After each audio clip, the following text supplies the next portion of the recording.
You're listening to Book Banter with Dianne Burckhardt, your book talk podcast.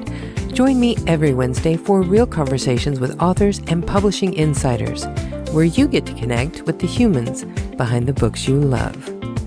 Let's get on with our show today. Well, hello there, happy people. Today is August 26, 2026, and have I got another fantastic author for you today? Of course, like always. I am sharing my chat with an amazing storyteller and self-described legend sleuth who blends mythology, mystery, archaeology, romance, and history into her YA romantasy. Before becoming a published author, she worked as a recreational therapy technician, and she now brings that same fascination with people, experiences, and the stories that we carry with us into her writing. She also speaks openly about writing with dyslexia, including how she has developed a writing process that works specifically for the way her mind works. Her Therans Trilogy also has a fascinating connection to the real world through the historic Keister Water Mill, which she and her husband co-owned for more than 20 years, and which became an important part of the world she created. And somewhere in our conversation, she revealed something about our history, hers and mine, that completely surprised me. Apparently, this interview was more than 2 years in the making, and I didn't even know it. But I can tell you, this revelation is the kind of thing that makes me feel like me doing this podcast is very worthwhile. Now be sure to stick around until the very end because, of course, as always, we have a few announcements for you. But for now, that is more than enough blather for me, so let's get right to today's amazing author. Please welcome to Book Banter with Dianne Burckhardt, storyteller and legend sleuth, Cyndi Brec. Please tell everyone who you are and what you do. My name is Cyndi Brec, and I write mythic mystery-driven YA romantasy about fractured lives, fractured worlds, and love tested by sight. One of my favorite questions is to ask, what would you do if you had the power to see tomorrow? I always like to engage that with future readers. I would not want to look. I don't want to know. Well, that's what I like to write about, is things, the disturbing things that people could see in the future or hypothetically see in the future. My character, Callie, can see. She sees it like in fragments. So I like to, write disturbing things. All clean. But see, I like reading about people who can see into the future, but personally, I don't want to know. I would rather just deal with things as they come along. I guess I would agree with you on some of that. Maybe that's why I like the adventure of what my character Callie sees, my main protagonist. But yeah, so it's kind of cool to dive into her world on page and then live in my world, which is boring. Yeah, in fantasy, you don't ever have to deal with laundry. No, you don't. But I have heard, and I know this is just kind of weird to say, but readers, you mentioned laundry, but readers who read books and the characters never eat, they have issues with it. So I like to make sure that my character cooks something or actually goes to the restroom. And maybe I should put in there that Callie's done her laundry. That's really interesting because in the book that I'm working on now, I've already had them stopping at a coffee shop and getting iced coffee and getting a cookie and going over to somebody's house and having dinner together. And I never even thought about that. But see, I did when I was an avid reader since about high school. And it would always get me that you wouldn't find those valley moments in a book. It was like the reality wasn't there. The coffee somebody would drink or the cookie, that's the part of the realism, the plausibility that we need as readers to actually believe, okay, these people live in current times, because they eat s'mores or whatever. Before you became an author, you worked as a recreational therapist technician. What first drew you to that profession? Truthfully, I know some people think this might be weird, but some of us have a calling. And I always had a desire to help people. And I knew the health field was my area, but because I'm kind of like a goofball, literally, I just knew that the psychology end of things was good, but I couldn't be like one of those that was like a clinical psychologist and like reevaluates and examines things. I wanted to get in and be there and help in some capacity. And I did some internships, a job shadowed, and I knew physical therapy wasn't it. I knew occupational therapy, but the recreational aspect, applying hobbies to people's lifestyles that have been utterly changed, whether they've had a CVA or they're bilateral amputee or something, and helping them make their life that much better. Mm-hmm. That was always something important to me. The quality of life is extremely important for anybody's sanity. And I think I like to help. And I think that's probably one of the reasons and the strongest reason why I went towards being a recreational therapist technician. Being there and connecting with people has always been easy for me. I can kind of see So, that about your personality. yeah. While you were working as a recreational therapy technician and taking care of your family, you began writing in your spare time. Mhm. My question was, when did you actually have spare time? Hey, I really seriously, I didn't. I had increments. And then I think that's probably where the block timing kind of came into me. Not only did I help raise my two children, and I say help because I'm married to the most wonderful husband, but I took on being there for his parents who were much older when they had him. And then in addition to that, helping my grandparents. So I had four people that needed meals made and stuff like that. And of course, I belong to a family of five siblings, so we're all stepping up to do something. Mm-hmm. But I learned how to block time. And in that block time, it's like I knew if I made sure my father-in-law was laying down and taking his nap and my kids were at school, I had from 9 to 11 to write. And once you kind of have trained your brain to like, okay, this is the chair, this is the only spot you write, your brain kind of just takes over, especially the more often you do it, sitting in Mm-hmm. a chair and getting behind the desk. I will be honest, it wasn't always that I could do it back then. Now I have more of a schedule, but unfortunately, I don't have my father-in-law either. So there's a trade-off. I have more time, but like I said, I don't have him around to take care of right now or my in-laws. But it's always been important to me to make sure that writing was important. And now I have more time for it, but I always want to make sure my sanity is okay, as well as my children and my husband. But block timing, I'm a strong advocate, intentional block timing. Well, So, and you mentioned something that we've been talking about a lot this season about just mental health and self-care. That mhm. so many authors do start out their careers while they're doing a full-time job and taking care of their family and trying to have quality time with that family and still finding time to build their writing career. It's like having three jobs that you're trying to juggle. And a lot of times you're the one who suffers the most in that because you keep pouring out into all of these different cups and eventually you just crash. Mhm. Well, and okay, backstory. And I was just telling you about this, but all of a sudden here, just like the beginning of June, I finished a huge big Ohio book con and I started not feeling right. Well, it went into vertigo. And then I ended up with vestibular damage issues. And so up until yesterday, the world would spin, you Mm-hmm. know, and I have to do something called focus eye recalibration so that my brain is connecting to my pupils to recalibrate the vision. So now when I write, I have to time it to where I'm only writing like in definitely block times. And then it's like an hour on, an hour off, an hour on, an hour off. But truthfully, we come back to that subject. Sanity, your personal health is so much more important. And getting vitamin D, being outside, not being just strictly behind the desk. And I know there's some of these authors, and I admire them. They're prolific writers. I could get 700 to 1,500 words in a shot, in a day, Mm-hmm. not a problem. But I have to make sure that I'm balancing that out with other things. They just like, okay, every 6 months, I've got a new book out. That's not me for sanity. Plus, not only that, I like to go to the historical sites that I Mm-hmm. write about. So, but yes, sanity is extremely important. And I think that's one thing that a lot of people need to prioritize in their schedules is moments of self-care. I agree.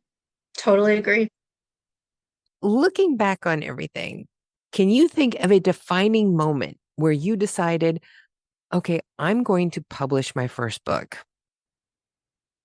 Yes.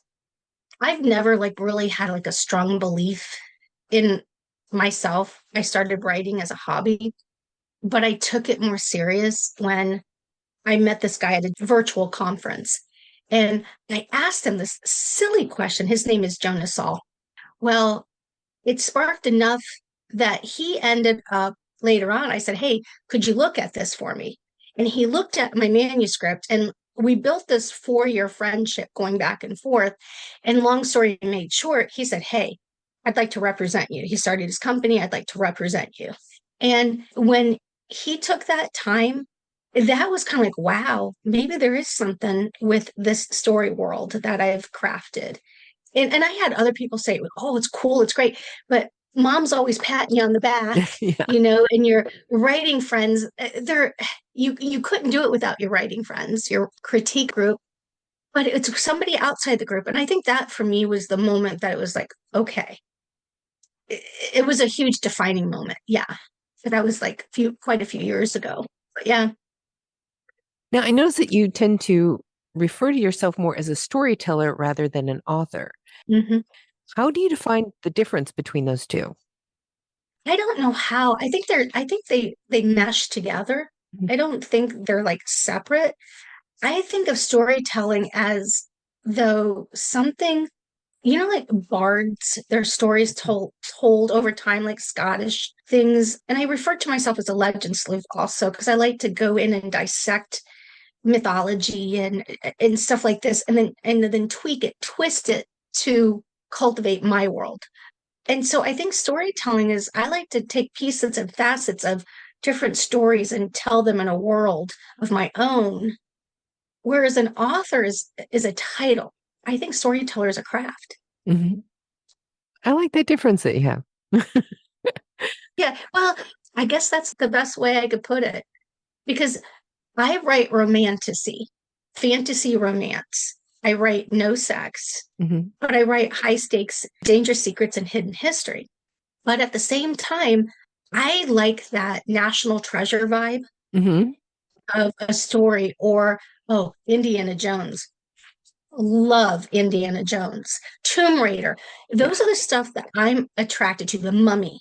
Mhm. So I've got to have that aspect of all these different stories about these different artifacts or these stories about these different components and then tie them into my world, my writing world. I actually just put out a post today asking if people would be interested in hearing more about Troy or like the Minotaur Mhm. because of the project I'm working on. It's just I'm all about the romance because I think romance has to be in every story I read or write because there's more high stakes involved.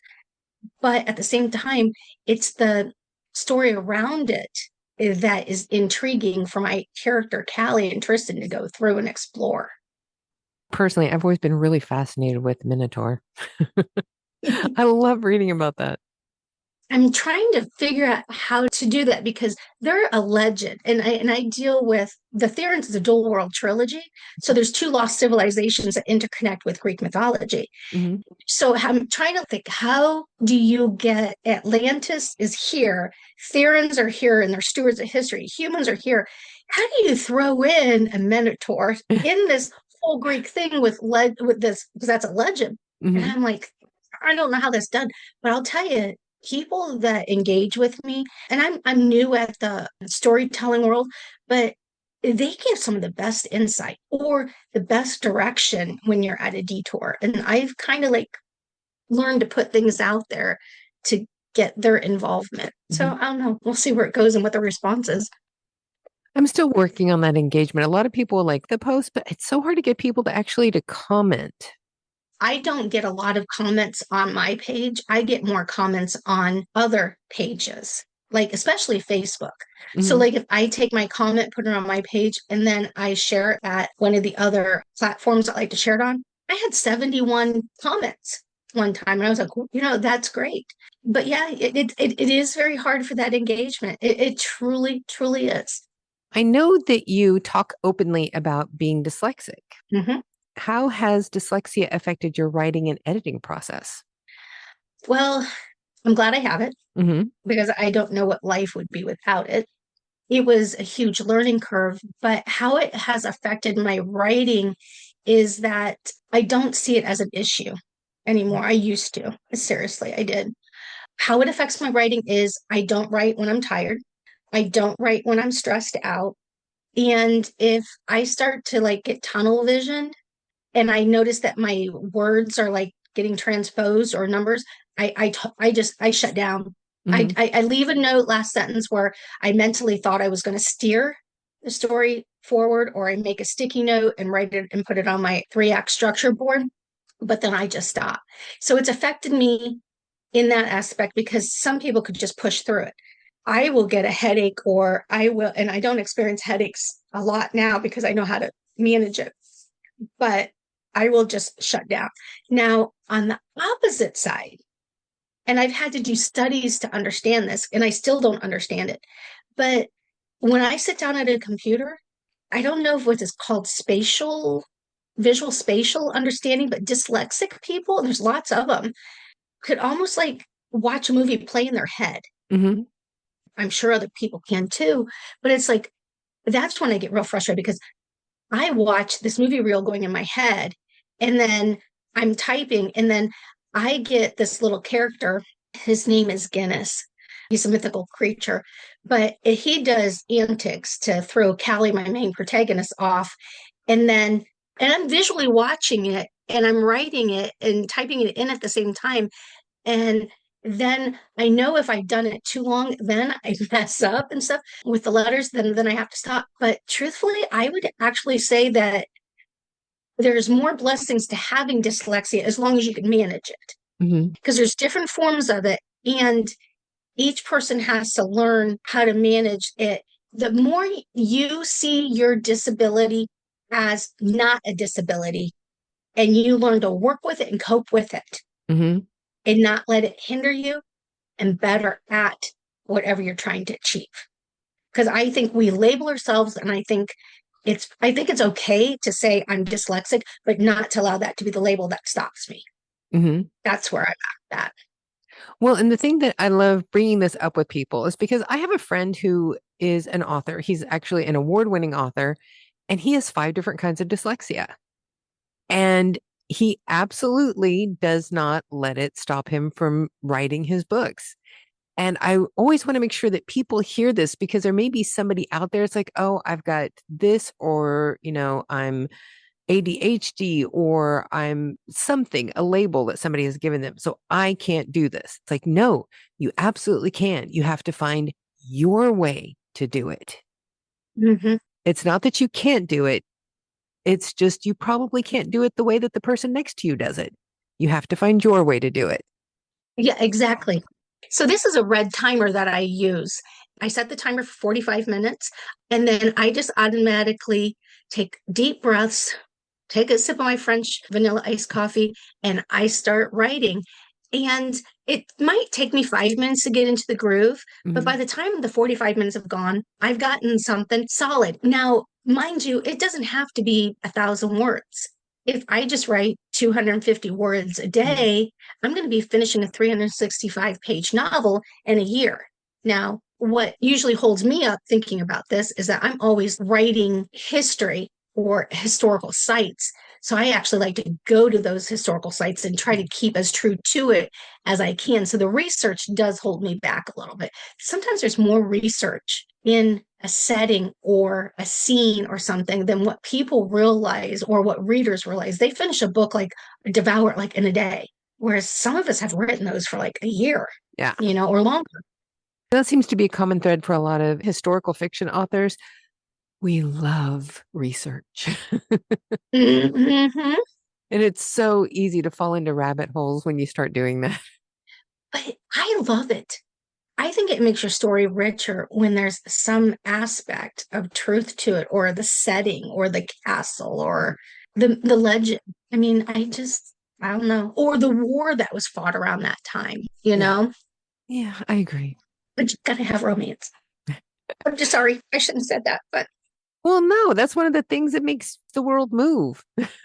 mm, For listeners who may not be familiar with it, can you explain what mind mapping is? I have a board that says Act One, Act Two, Act Three, and I have sticky notes. So I like to say James Scott Bell approach to my writing. I take those sticky notes and use them as like a map of where my story direction is going to go. But mind mapping for me, and it's different for everybody because I people are like, well, why do you call that mind mapping? But mind mapping for me is when I know where things are going to go there. I know what direction I'm going in, and I'm mapping it out also mentally because I'm hearing what my main character is saying. So Mhm. I'm mapping it out as I go, already still knowing what's on my act board structure. But that's the best way that I could explain it. Mhm. Have you ever tried using any of the programs like Plotter that are set up to do that on your computer? No, I have a friend. He writes historical fiction. And I sat with him one day, 10 hours, no joke. And he had 100 pages. He had the premise for every sentence, and he had everything plotted out. Fantastic. And I mean, he knows history. But then I got bored, not bored with his story, but bored with the fact that I would know where the ending was as the writer. Yeah. So I'm not a pantser. I'm not a plotter. I pants by design. Hmm. I like to plot things out enough that I can move those little sticky notes from act one to act three because I know that sticky note, what's on there, that scene will move my story forward, but it might not have been necessary in that act one scene as much as act two. I mean, you'd be amazed how big my board is and how it looks, but that's just generally how I do it. The one thing that I think is just so fascinating is there are so many different ways to put your story together as there are authors. Everybody does something a little bit different and unique that's just personal to them. And writing stories that are personal to you versus writing stories that are what's going to sell. Hmm. I write stories that are personal to me that I want to read. And that's what I love about putting history in books and romance and stuff like that. But there is just so many fantastic authors out there that are indie authors that I wish people could see more. Hmm. I mean, I lately I've gotten to the point I'm picking up some indie author books that are just blow your freaking mind away with Yeah. how well they are written. I mean, edited, polished, no plot holes or anything. Hmm. And yet they're not getting the recognition that I think they deserve. And I love that originality, but I can't praise the indie author world enough. Oh, yeah. And I'm trying. Oh, I know I'm trying to you're do helping out a lot. You definitely are. it. Most definitely. Like I said, I waited over 2.5 years to have an opportunity to sit here in this chair to be interviewed by you. I mean, that was like, I remember, like I said, I was talking when I was with Jonas, when I was signed with him. I remember talking to him when he was like, Cindy, well, what would be one of your biggest goals? What would dreams? And this is it. So to me, that I don't have the vertigo symptoms is seriously right now and I'm here, that's like a dream. But still, seriously, again, those indie authors are fantastic. I'm curious. So, So, was there a reason why it was 2 years before you got in? Was I just not picking you up? no, no, no, no, no. I learned that I needed to go back because someone very important in the industry said, make a media kit. And they kindly gave me an email and said, hey, do this, and here's some examples. Mhm. And I went back and did that. I made sure that it was up on my website. I made sure that I had a all around better presentation. And then I took the time to wait to put my books out there and then come back. So yes, thank you, by the way, Diane. I'm so glad you came back too. So am I. I think it's better now that I got to come back after I have two books out. Well, and that's always good because then people can really delve into the first two books because this is a trilogy, right? Correct. Yep. So they can get invested in the characters before that last one comes out and they'll be ready to go for that last book. So this is perfect timing. Oh yeah. I think it is too. Now is the perfect time for you to go ahead and give us the synopsis for the Therans Secrets Beneath Scars is book one. Yes, yes. My character, Callie, she can see the future. She seeks to understand the origins of her powers. Instead, she stumbles across a conspiracy soaked in archaeological mystery, and that's when the romance begins. The Therans are stewards of history. Book one, you're discovering who she is, why she has powers. Book two, you're being thrown into the Theran world and why they are stewards of history.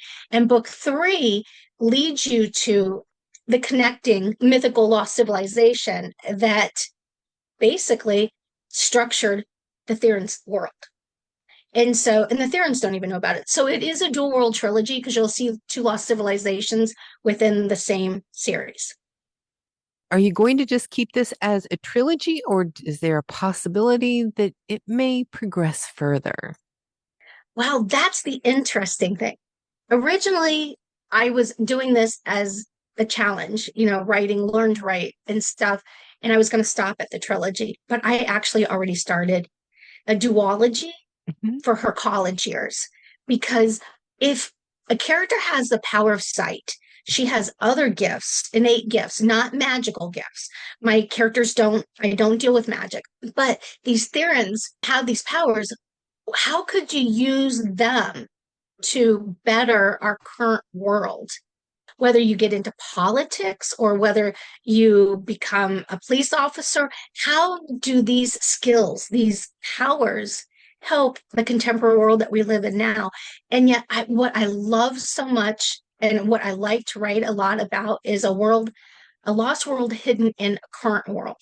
Mhm. So, kind of along the lines of Twilight, you got the vampires hidden in the current world, or Beautiful Creatures, you have that lost world that nobody knows about, but it's in plain sight. I like the mystery of that, but I like to also write about other things that support that mystery. I know the Keister Water Mill played an important role in inspiring this series. Can you tell us how that historic location came to be part of the Therans?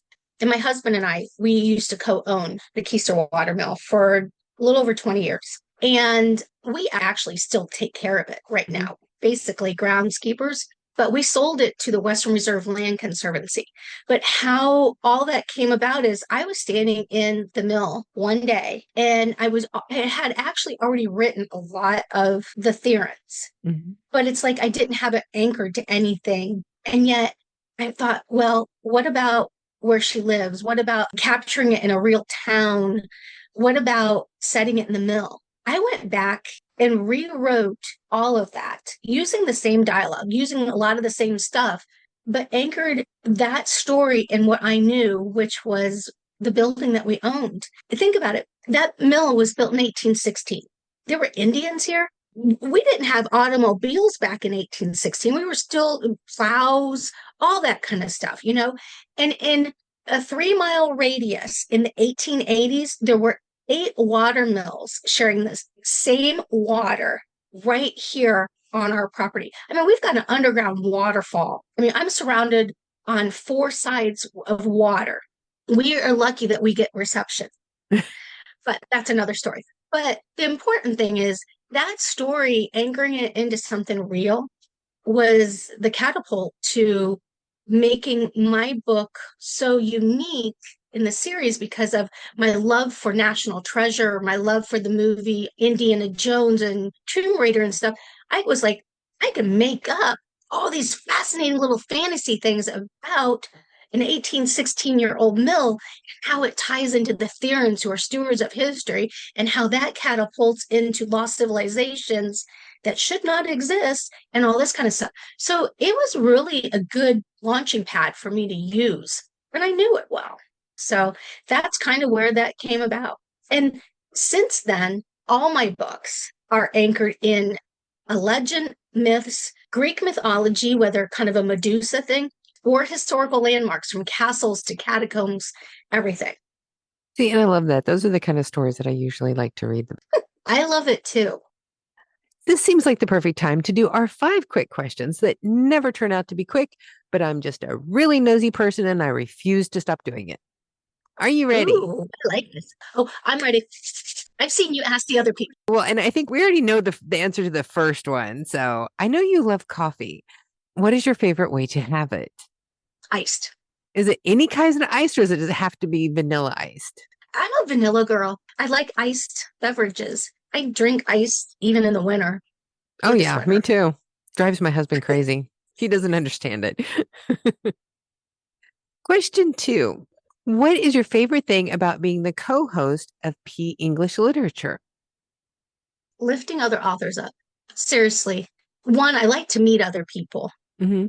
But when we write our own books, we could talk about our own books. But when you take the time to actively listen to how other authors have written, they've taken the time, and then you could help them gain traction. I mean, I'm not doing anything but sitting there.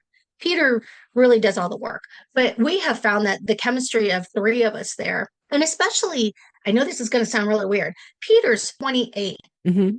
I've never met him. I knew him when he was in Nigeria and then he moved to England. But the chemistry that we have, because I'm an older person and the way things are done, it just works well. And I think authors really like the goofyism, Mm-hmm. made up word, but that we have. And I think it's important to give back. I'm very strong on that. And I think that is my way that I could give back by helping other people's voices be heard. And I do it free, not Peter, but hey, I know the work that like you, Dianne, have to put in behind editing and doing stuff like that for authors. I mean, I don't, I think Peter might have like 3 hours behind between the interview and the edits and all that kind of stuff. I mean, there's a lot of time. There's a lot of time involved. The work that you guys do is paramount to authors. You guys are a major influence for us getting our voice out there. So for me, it's just giving back. Well, and I know for just me, between doing the interview and doing all of the publicity that I do, creating reels and promos, then also putting the authors into the magazine, it's easy, like 2 full, maybe 3 full days of work every week that's just podcast stuff. Yep. I could easily believe that. I seriously can. So, but it's also really good for me because I have got some of the best tips about how to forward my own career from talking to other authors. They'll be sitting there telling me, oh, Mm-hmm. yes, I do this. I'm like, oh, good idea. I need to write that down. Like, I'm going to And do you know that what? too. I do the same thing. I listen to what they have to say. I got introduced to a guy that I've been following just because somebody else mentioned him. Mm-hmm. And I'm like, and this author gives away these free tips because he doesn't want to charge or anything like Mm-hmm. that. But it's like, what the heck? Yeah. I'm all about creating a community Mm-hmm. in my Facebook page and that kind of stuff and share the storytelling journey. But that's what I'm about. Yeah. So I'm always telling people, listen to what other authors have to say. You can get the best advice from people who have gone before you.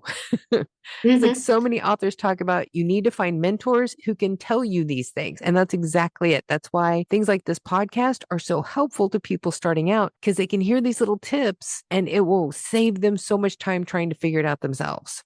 Yeah, it truly does. Yes. Absolutely. Where am I now? Question 3. Yes. Sorry. But it's good. This is why it's never quick questions. You have shared on your website that you have helped raise several energetic dogs. Do you currently have any? Yes. First and foremost, Rosie is one. She's a Frankenstein. From the ears back, she's a blue heeler. And from the ears forward, she's something we don't know. But technically, she's my son's dog. But my son leaves her with us through the week and he gets her on the weekends because he works ungodly hours. Mm-hmm. Then our other dog is Mayor.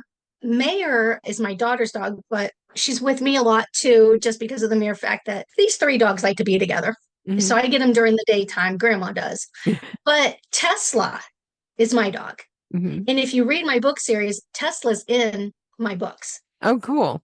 And he's an 80-pound Labradoodle, black Labradoodle. And I think I have it on my page, a little picture of him when I got him when he was little. And he is a big love. Now, question 4. Yes. Can you tell our listeners what the Keister Windmill Indie Author and Artisan Festival is? Well, you definitely went deep diving, didn't you? Oh, wow. I like to snoop. Okay. Okay, well, no, that's good. I'm glad that you got that. Okay, so a bunch of us authors got together. And like I said, we don't own the mill anymore, but a bunch of us authors got together and we were like, hey, we want to give voice to other people. And so I went to the current owners of the Keister Water Mill and I said, hey, can we do this? And the vice president, Andy, he took it forward and he came back and he says, yes. So now, 8 months later, we have 40 vendors that are ranging between indie authors and artisans. So we have artisans that make pens. We have people that make jewelry, like they make book earrings and use polymer clay and that kind of stuff. But the Indie Author Artisan Festival is a festival to give voice to the artisans of the world, in essence. And this is our first year doing it at this type of event. My husband and I did events in the past, and we had just shy of like 5,000 people. Oh, wow. And then we had a harvest fest that we did with our church, and we only had like 3 weeks notice, and we had just shy of 2,000 people. That's amazing. Oh, yeah. Oh, yeah. But my daughter's the main runner, and I'm the second, but this wouldn't be going on if it wasn't for these other 4 authors that have really stepped up to the plate, and we're all moving forward. So much so that we had a meeting with somebody else that has a prestigious book event. And they're like, hey, we're going to help you. So they're helping to take our pamphlets and share around. I just think it's really cool that this Western Reserve Land Conservancy, they're actually even giving tours of this 4-story building that's over 4,500 square foot. They're giving tours.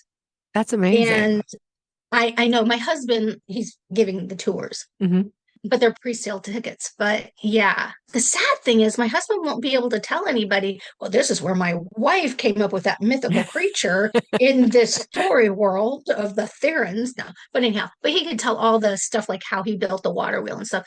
But in essence, the Indie Author Artisan Festival is to give a voice to indie authors and artisans out there in the world. And people can find information about how to attend this festival because it's happening in September, right? Yep, September 26th and 27th. Yep. So people can find information about how to attend on your website, which will be in the description of today's podcast. Yes. Yep. And I have a link on the Keister Water Mill events page on Facebook. If they type that in, they should get it. Or the Old Mill. I think it's the Old Mill now that I think about it. There's a link there that they could get information. But yeah. Very cool. That sounds like fun. The 1st of August, it will be on my website at the bottom about the event. Oh, nice. That'll be very easy for people to find. Oh, yes. Yes. So now your last question. We're asking everyone the same question this season so that we can put together a database to put in our year-end book buying guide of Book Banter magazine. And your question is, what is the best book-to-movie adaptation that you have seen to date? And that can be big screen or small. I'm a book lover. I very rarely, oh boy, last question, I get stumped. Seriously. Narnia. That's a good one.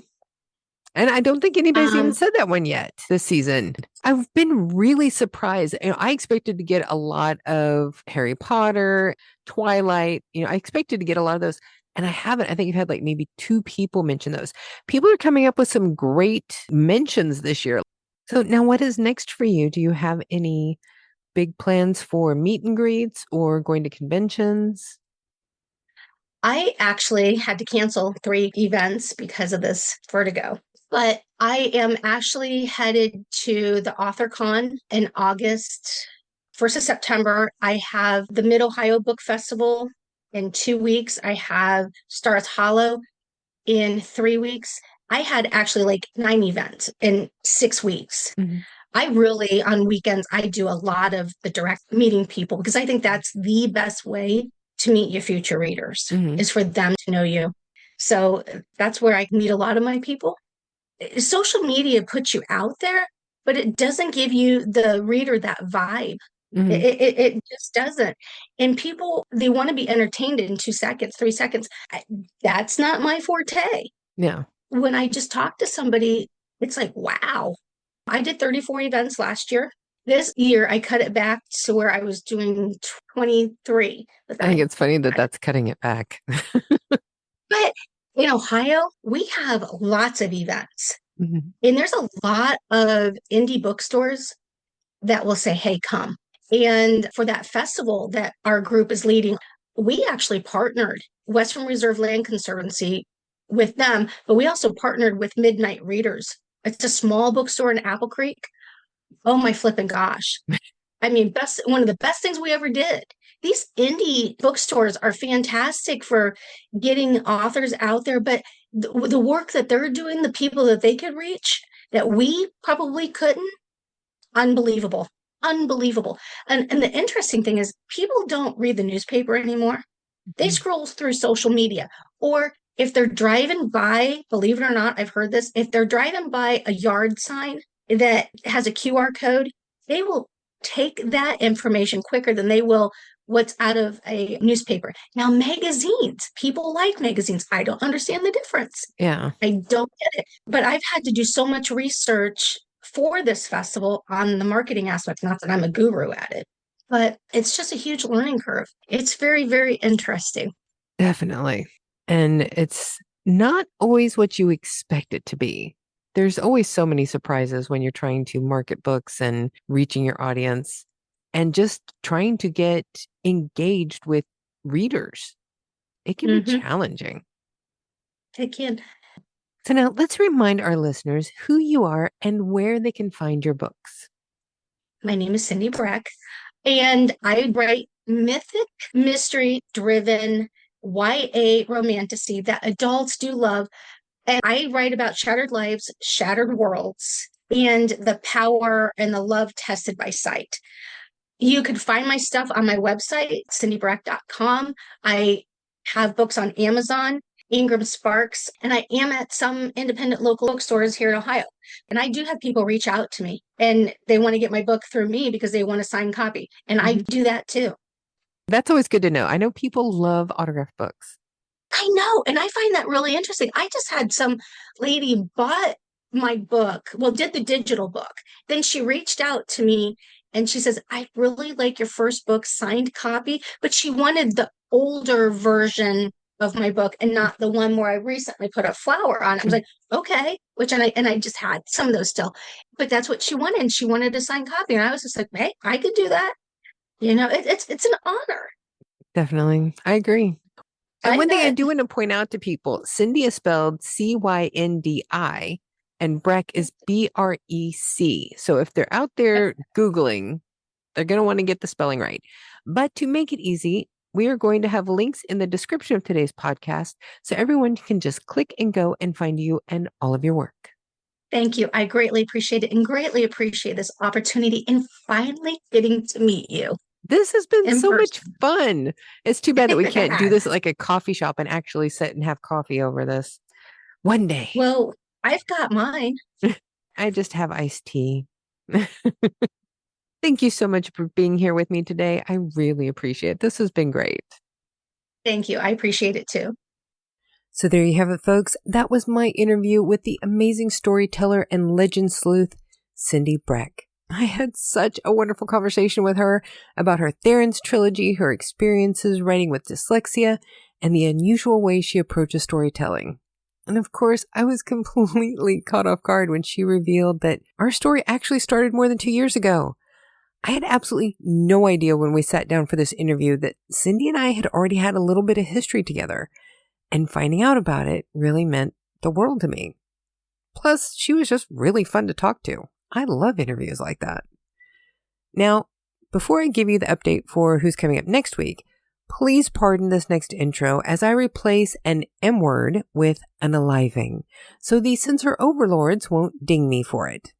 But don't forget to come back next week when I'll be talking with award-winning author Stacey Hawkes about Dividing Ridge, the unsolved unaliving of Elva Brannock, inspired by the real 1937 unaliving of a 16-year-old girl in Allegheny County, North Carolina.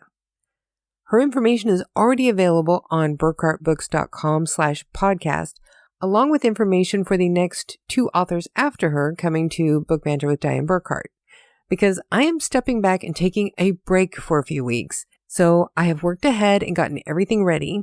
All of our regular social media posts are scheduled to publish on their own on the normal days, but since I won't be updating the website during my break, everything you need for those upcoming episodes is already on the podcast page. Meanwhile, D.S. Stevens, which, in case you didn't know, that's my romance pen name, is working ridiculously hard to finish The Langston Watch Hotel, the first book in our new paranormal romance Haunted Heart series. And with any luck, please cross your fingers on this, the book will be uploaded and ready for pre-sale before we leave for the Frankfurter Book Messe in October. I've already ordered a bunch of promotional materials, and I'll be printing out even more at home. Then on Saturday at the Frankfurter Book Messe, I'm going to be handing out freebies all over the place to help publicize our new Haunted Heart series. Now, the rest of the week at the Frankfurter Book Messe, I'm going to be in serious Book Banter Productions mode, doing interviews, gathering information for a large Frankfurter Book Messe spread in this year's Book Banter magazine. If you have ever wanted to know what it's like to experience the Frankfurter Book Messe but haven't been able to travel to Germany yourself, I hope to have it all covered for you so you can experience some of the fun no matter where you are. This year's Book Banter magazine year-end book buying guide is shaping up to be around 200 pages, roughly a novel all on its own. And I'm doing all of this myself while keeping up with the podcast, trying to write 2 books, and so many other things. And wow, please pray for me. I may be insane by the time that I get to the end of all of this. So why not go sign up for our newsletter at burkhartbooks.com/subscribe so you can follow along with all of the crazy things that I'm trying to get done over the next few months and see if I make it with my sanity intact. Whew, I'm getting tired just thinking about it all. Well, that is more than enough for today, folks. So you know what that means. I'm sorry I had to redo the ending on this. Something happened yesterday and I wanted to comment. So before I let you go, I just want to take a moment to remember Miss Dolly Parton, who passed away on the 25th. As an author and someone deeply involved in the book world, I cannot overstate what her work through the Imagination Library has meant. She helped millions of children all over the world discover books and develop the reading and writing skills they would need throughout their lives. Her passing also carries a deeply personal weight for me. Miss Dolly and my father were both born on January 19th, and she passed away on the 1-year anniversary of my father's death. I was already struggling with that anniversary, so losing her on the same day has been particularly difficult. There's another connection that makes this especially meaningful for me. Miss Dolly created the Imagination Library in honor of her father, who never learned to read or write and struggled throughout his life because of that. She created the Imagination Library to make sure that nobody else would have to go through that same struggle in life. My father has been the face of my pen name Cyndi Brec since I began writing under that name in 2015, and I will keep him as the face of that pen name, and it will now serve as a lasting tribute to him. If you would like to honor Miss Dolly, please consider donating books to a local school or library or supporting the Imagination Library directly. Do something with books in her memory. All I know is that the world is a little less bright without her. It's a little hard doing my usual closing, but here we go. That's definitely enough for today, folks. So you know what time it is. It's time for you all to go forth and do your very best to be really happy. Thank you for joining us today. Be sure to subscribe to Book Banter with Dianne Burckhardt on your favorite podcast streaming service. Because if you love books like we do, you do not want to miss a single episode of this podcast.